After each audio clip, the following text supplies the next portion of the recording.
अस्सलाम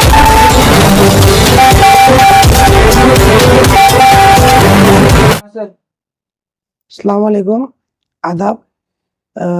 आज सभी मीडिया के भाइयों का स्वागत करते हुए ये प्रेस मीट बुलाने की वजह क्या है बोले तो एक 2-3 दिन पहला हमारे होनहार एमएलए जो है बसनगौड़ा पाटिल साहब एक हमारे कर्नाटक के सीएम सिद्धरामैया जी को एक लेटर के मुखांतर जो एक मनवी पत्र का देते हैं ना कि बीजापुर डिस्ट्रिक्ट में सार्वजनिक जगहों पर जो है वो नमाज पर पाबंदी लगाओ। तो यहाँ पर सबसे बड़ा सवाल ये उठता है कि बसनगौड़ा पाटिल एमएलए जो बीजापुर सिटी के हैं, ऐसा लगता है कि उन्होंने गमा गए या मिसिंग हुई। बीजापुर में तो दिख रहे नहीं, और बीजापुर सिटी के अंदर जो डेवलपमेंट का दावा करते हैं ना, डेवलपमेंट तो पूरा जीरो है। काम में डेवलपमेंट तो नजर नहीं आ रहा, 2-3 रोड या 2-3 गलियों को छोड़कर। और रही बात बसनगौड़ा पाटिल यत्नाल साहब ने जो सीएम सिद्धरामैया को जो लेटर देने का काम किया है, तो ये जो पिछले दिनों गुलबर्गा में जो वहाँ के मंत्री हैं खरगे साहब ने जो है मनवी करे थे कि चंद संगठनों को जो है उन पर अगर बैन लगाए, सार्वजनिक जगहों पर कोई भी एक्टिविटीज नहीं करना बोल को उन्होंने एक लेटर देते। उनके खिलाफ में हमारे नगर शासक बसनगौड़ा पाटिल यत्नाल साहब ने सिर्फ एक ही कम्युनिटी को टारगेट कर सीएम सिद्धरामैया को उन्होंने जो नमाज को लेकर उन्होंने क्या है सीएम सिद्धरामैया साहब को एक लेटर दिए। तो यहाँ पर जो है बहुत बड़ा सवाल ये उठता है कि कहाँ भी कुछ भी हुआ तो इन्होंने सीधा जो है मुसलमान को टारगेट करते हैं।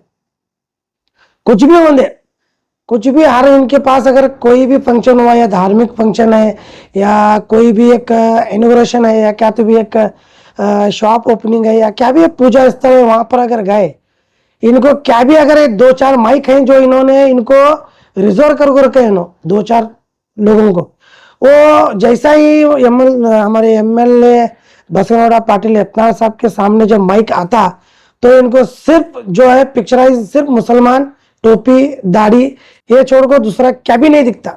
जब भी मुंह खोलेंगे तो मुसलमान, जब भी मुंह खोलेंगे तो दाढ़ी, जब भी मुंह खोलेंगे तो बुर्का। तो पिछले दिनों जो मेयर का इलेक्शन आ तो कई को ले साहब, तुम्हें मुसलमान के 2 कैंडिडेट को कई को ले, बगैर 2 मुसलमान के लिए तुम्हें मेयर बैठाना था। और बीजापुर सिटी की डेवलपमेंट की बात करते हैं लोग, पूरे भारत देश में मैं 6 नंबर लाया, 3 नंबर लाया, 2 नंबर लाया। एयर क्वालिटी मशीन जो है ऐसे जगह बटे जहां पर आसपास में बहुत पेड़ लगे ना, तो एयर क्वालिटी ग्रीन दिखाने वाली। अगर हकीकत में बीजापुर का एयर पोल्यूशन अगर चेक करना है तो गांधी चौक में लाको बताओ, नहीं तो बस स्टैंड के पास लाख बताओ। ये कितने सक्सेसफुल हैं और कितने फेलियर हैं ये पूरी जनता को मालूम होता। और बीजापुर नगर शासक होने के बावजूद इन्हों आसपास के सिटी में या आसपास के डिस्ट्रिक्ट में प्रचार कर रहे हैं, जबकि इनको एक बीजेपी पार्टी से निकालने के बाद भी इन्हों एक अपने आप को स्टार प्रचारक बना को घूम रहे हैं और स्वयं घोषित सीएम बोल को इन लोगों के सामने जो है अपने आप का इंट्रोडक्शन करते हैं। सीएम कब बनता आदमी? कर्नाटक के 7 करोड़ लोग जो है एक प्रतिनिधि और अपना रहबर चुनने के बाद आदमी सीएम बनता। इन्हों सिर्फ एक कम्युनिटी को लेकर चले तो इन्हों सीएम तो दूर है, आने वाले दिनों में एमएलए भी बनना मुश्किल है।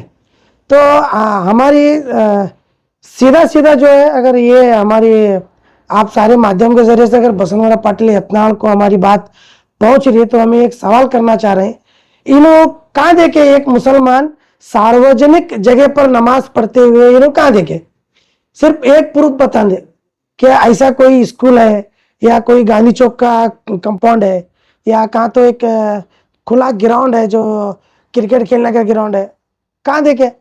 अब हमारे खरगे साहब को आरएसएस के अंदर क्या दिखा है वो उनको मालूम। कौन सा तो भी एक मुसलमान सीएम से मनवी करे थे कि आरएसएस को बैन करो या आरएसएस की शाखा को रोक लगाओ।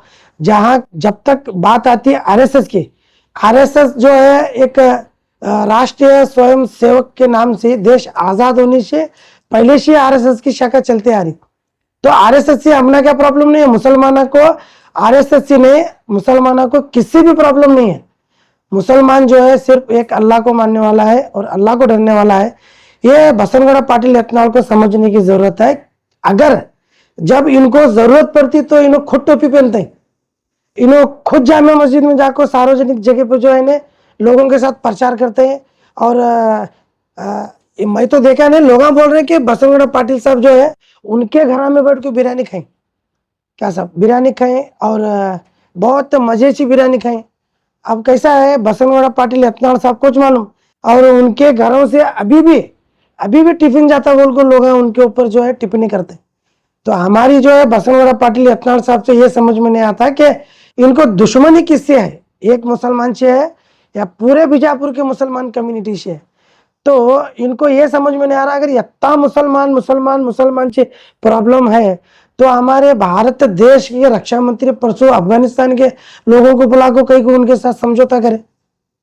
तो मुसलमान को अगर इन्होंने नफरत, एक तरफ नफरत दिखाते हैं, एक तरफ प्यार दिखाते हैं, एक तरफ जो है और उनको दोबारा, और एक तरफ जो है इनको मुसलमान के घर का खाना खाए तक इनको नींद नहीं आती। तो बसनगौड़ा पाटिल अभी ये जो बात करने की वजह क्यों आ रही बोले तो हर बार हर जगह एक मुसलमान को टारगेट करने लगे, हर चीज में, बाहुबली हो या गौ रक्षक के नाम पर हो या हिजाब के नाम पर हो या हलाल के नाम पर हो। तो ये समझ में नहीं आ रहा, कर्नाटका स्टेट में जबकि सीएम सिद्धरामैया खुले तौर पर बोले कि कर्नाटक के मुसलमान सपोर्ट करने के बाद ही कांग्रेस सरकार जो है वो सत्ता में आई, तो फिर मुसलमानों को रक्षा कब मिलने वाली। जैसा कि इन्हों बोलते हैं कि हिंदू खतरे में है, मुसलमान खतरे में है, ना हिंदू खतरे में है ना मुसलमान खतरे में है। अब आज के माहौल को अगर हम देखेंगे तो भारत देश का संविधान खतरे में है। जैसा कि पिछले दिनों एक उच्च न्यायालय सुप्रीम कोर्ट के जज पर एक आरएसएस वादी जो है उन्हें जूता फेंक को मारे। इसका मतलब क्या है, कई को उन्होंने मारे कि उच्च स्थान पर, एक बड़े स्थान पर एक दलित समाज का व्यक्ति बैठे बोल को उन्होंने जूता फेंके। और जब किशोर कुमार, वो जो किशोर राकेश वकील है, उसको अगर जब पूछा गया तो उन्होंने क्या बोलते मालूम है, मुझे परमात्मा ने बोला था, परमात्मा ने जो मुझसे करवाया मैं वो परमात्मा के जरिए से मैं कराया। तो फिर अब सजा क्या परमात्मा को देना, क्या कानून के कटघरे में क्या परमात्मा को लोग खड़ा करना। तो ये सबसे बड़ा सवाल है। हमना लगता है कि ना हिंदू खतरे में है ना मुसलमान खतरे में है। भारत देश का ये एक्टिविटीज को देखते हुए भारत देश का जो है संविधान खतरे में है। पिछले दिनों हमारे भारत देश के जनप्रिय प्रधानमंत्री ने क्या कहा, मारना है तो मुझे मारो, मेरे दलित भाइयों को मत मारो। तो फिर कितनी जगह दलितों पर अन्याय हो रहा। हाँ, सीएम को लेटर लिखे तो बीजापुर डिस्ट्रिक्ट में होंगे, कर्नाटक में होंगे, कहाँ सार्वजनिक जगहों पर नमाज पढ़ी जा रही है, कहीं पर भी नमाज अदा हो रही है क्या? देखो बसनगौड़ा पाटिल एमएलए जो है ना 4-5 करोड़ रुपए की कार में घूमते हैं, उनको सार्वजनिक स्थल मालूम ही नहीं है, सिर्फ रिबन कट करने और फंक्शन में गाड़ी से नीचे उतरते हैं। तो इन्हों कहाँ देखे नमाज कहाँ पढ़ी जाती, मुसलमानों के एरिया में पढ़ी जाती। इन्हों मुसलमान के एरिया में पहुंच नहीं रखे, तो ना तो डेवलपमेंट को लेकर पहुंच रखे, ना तो रोड़ा बनाने पहुंच रखे।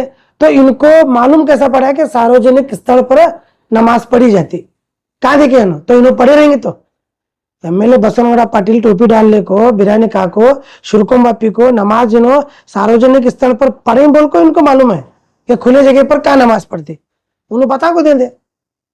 मुसलमानों के पास मस्जिदें नहीं है, ईदगाहें नहीं है जो सार्वजनिक जगहों पर नमाज पढ़े। देखो कर्नाटक का मुसलमान नहीं, पूरे भारत देश के मुसलमान पर्टिकुलर एक जगह तय करे कि ये जगह पे जाकर नमाज अदा करना। सार्वजनिक के बोले तो रोड पर है या फिर तुम्हारे गांधी चौक मार्केट में, गवर्नमेंट स्कूल में, कहाँ भी नमाज नहीं होती। ईदगाह जो है, जो बरस में एक बार ईद की नमाज पढ़ी जाती है, वो ईदगाह मुकर्रर करें 2 बार। बकरीद और रमजान और बकरीद में जो ईद की नमाज पढ़ी जाती है, तो बाकायदा ईदगाह जो है वो मुकर्रर करेंगे, हजारों लोगों को एक ही जगह नमाज पढ़ना। वो सार्वजनिक स्थल नहीं है, वो वक्फ की प्रॉपर्टी है, लोगों की प्रॉपर्टी और गवर्नमेंट की प्रॉपर्टी नहीं है। अल्लाह के रास्ते में दान करने के बावजूद जो है ईदगाह बना को वहां नमाज पढ़ते हैं। अभी जो प्रियंका खड़गे जी ने जो पत्र लिखा था आरएसएस को बैन करने के बारे में, वो कौन सी सार्वजनिक जगह पर था या सरकारी जगह पर था? नहीं, आरएसएस को, पर्टिकुलर आरएसएस को बैन करो बोल को नहीं लिखे उन्होंने। तुम देख सकते हैं जो सीएम का जो रिटर्न, सीएम का जो ऑर्डर है उसके अंदर क्या है मालूम है क्या? खास की संघ स्वच्छता जो चटुवटिकी करते हैं, जो एक्टिविटीज करते हैं, जैसा कि रास्ते पर लाठी लेकर निकलना, तो एक डर का माहौल पैदा होता है लोगों में। जैसा कि कौन से भी फंक्शन में तलवार भाले लेकर निकलना, तो ऐसे संघ संस्था वाले अगर कोई ऐसे एक्टिविटी रास्ते पर कर रहे हैं तो उनको जो है सार्वजनिक जगहों पर बैन करो। अपने अपने एरिया में, अपने अपने जो जहां पर उनके कार्यालय है वहां करो, उन्हें उससे कोई प्रॉब्लम नहीं है उनको। बीजापुर में नहीं बल्कि पूरे बीजापुर जिले में काफी सारे मुस्लिम के लीडर हैं, तो आप ही को क्यों ये जरूरत पड़ी कि मैं ही इसका जवाब दूं? बहुत सारे लीडर हैं, स्टोरी मुमकिन है, कांग्रेस के हित में ही सरकार मानी जाती है, कांग्रेस सरकार जो है मुसलमानों के हित में ही मानी जाती है, तो उनके तरफ से जवाब नहीं है, आप जवाब दें, क्या वजह? कैसा है, बीजापुर नगर का निवासी होने की वजह से मेरी जिम्मेदारी बनती है कि मुसलमान भी होने की वजह से कि अगर हमारे कौम पर कौन भी अगला टिप्पणी करे तो मेरा फर्ज बनता है और मेरा फंडामेंटल राइट्स है कि मैं आवाज उठाना। मुझे संविधान हक देता और संविधान मुझे इजाजत दे रहा कि मैं मेरे धर्म को खुलेआम मान सकता हूँ, और मेरे धर्म को अगर कोई बात करता तो मैं खुलेआम मेरा पक्ष रख सकता हूँ। और बाकी वाले की हालत कैसी है बोलो मत ना, जैसा कि बीजापुर सिटी में जो है 5600 बौड़ी 5200 छौनी बोल को ऐसा एक पुराना नाम था। बौड़ा के अंदर खेकड़े देखे तो मैं खेकड़े, एक खेकड़ा जब चढ़ते रहता था तो पीछे एक खेकड़ा पाँव खींचता था उसका। तो हमारे बीजापुर के मुसलमानों की हालत ऐसी हुई, अगर एकला बात करने जा रहा तो उसे खींचने वाला। क्यों बोले तो हमारे जितने भी बीजापुर के मुसलमानों के लीडर हैं ने वो एक राजा के गुलामगिरी कर रहे, एक राजा के गुलाम बन को काम कर रहे हैं। जब तक वो राजा हुक्म नहीं देगा, यहाँ के मुसलमान किसके अपोज भी बोलते नहीं और ना ही किसके पक्ष में बात करते। तो यही वजह है कि एक आदमी खुलेआम मुसलमानों को टारगेट कर रहा। अभी ये जो जनगणति चली तो बीजापुर नगर में सबसे ज्यादा पॉपुलेशन जो है मुसलमान की है, एक नंबर पर है मुसलमान। तो क्या मुसलमान सिर्फ इलेक्शन टाइम के इनको मजहब का मुद्दा हो या कौम का मुद्दा हो इलेक्शन के टाइम याद आता, बाकी टाइम ऐसे मसले मसाइल में है नहीं याद आता। जैसा कि हमारे हुजूर सल्लल्लाहु अलैहि वसल्लम की बेहुरमती हो, हिजाब के मामले में हो, ये गौ रक्षण के मामले में हो, हलाल के मामले में हो, ये कब तक मुझे समझ में नहीं आ रहा कि बीजापुर का मुसलमान जो है कब तक खामोश बैठने वाला। सर आपने कहा कि वसुंधरा पार्टी का चुनाव है, एक कौम को टारगेट करके ये करता है, पर ऐसा करने के बावजूद भी वो 2 बार पक्ष उठाता है, इसके बारे में क्या है? तो सीधा सीधा वोट चोरी का मामला जो उठे ने, टोटली वोट चोरी का मामला है ये। उन्होंने ये भी दावा किया कि अभी तक वो जो आपने वोट चोरी का मामला जो बताया वो अब तक साबित नहीं पाऊंगा। तो साबित करना, उसे साबित करना के बाद जो है सीबीआई इंटेलिजेंस के काम है, एसआईटी गठन कर को उनके पीछे लगना। इनकी आस्ती जब इन्होंने इलेक्शन का नॉमिनेशन भरे थे पहली बार, इन्होंने बताए थे 50 लाख से 1 करोड़ की।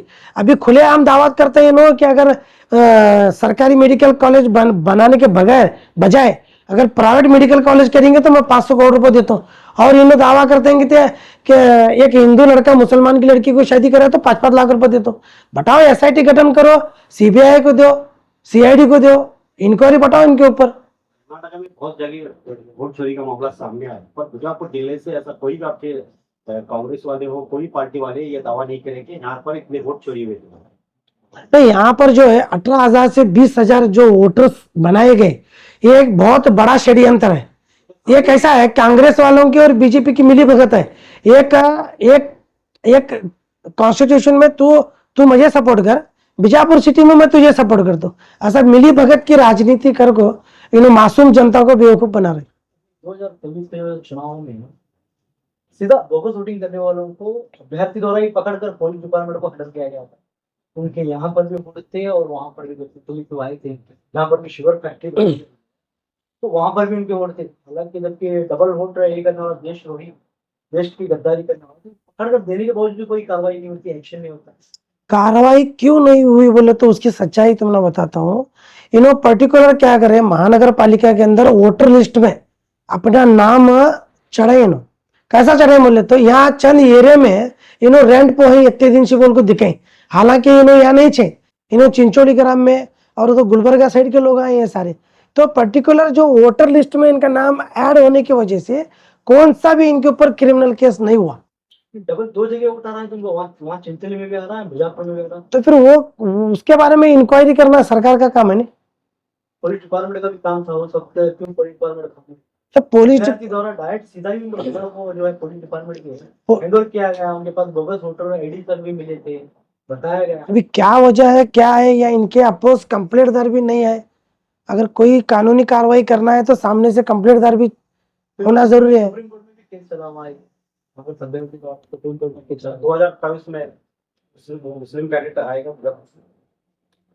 अगर बीजापुर सिटी का मुसलमान अगर एक होगा तो इंशाल्लाह मुस्लिम कैंडिडेट आएंगे इंशाल्लाह। लगता है आपको क्या हर बार तो ऐसा ही लगता है? तो बीजापुर को एक करने की जरूरत है।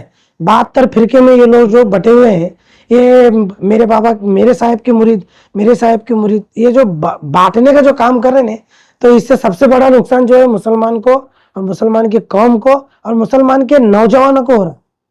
चुनाव ही आता है तो मुसलमान एक क्यों याद आता है, अभी क्यों मुसलमान एक नहीं है?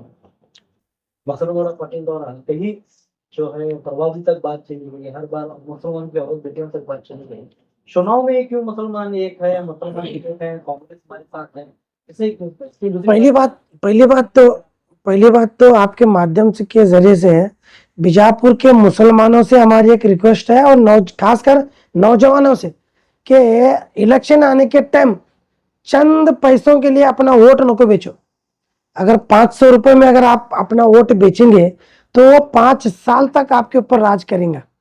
वोट आप जब वोट डाल रहे हो तो इस बात को दिमाग में रखकर डालो कि मेरे सिटी का और मेरे कौम का और मेरे समाज का इन्हें कितना भला करने वाला है, और ऐसा कौन सा व्यक्ति है जो हमारे तकलीफ दुख दर्द में साथ में खड़ा रहेंगे। पैसा लेकर अगर वोट डालेंगे तो काम तो नहीं होने वाला। लेटेस्ट न्यूज अपडेट्स के लिए YouTube एक्सप्रेस को सब्सक्राइब कीजिए, साथ में बेल आइकॉन को भी क्लिक कीजिए। साथ ही साथ लाइक शेयर और कमेंट करना ना भूलिए।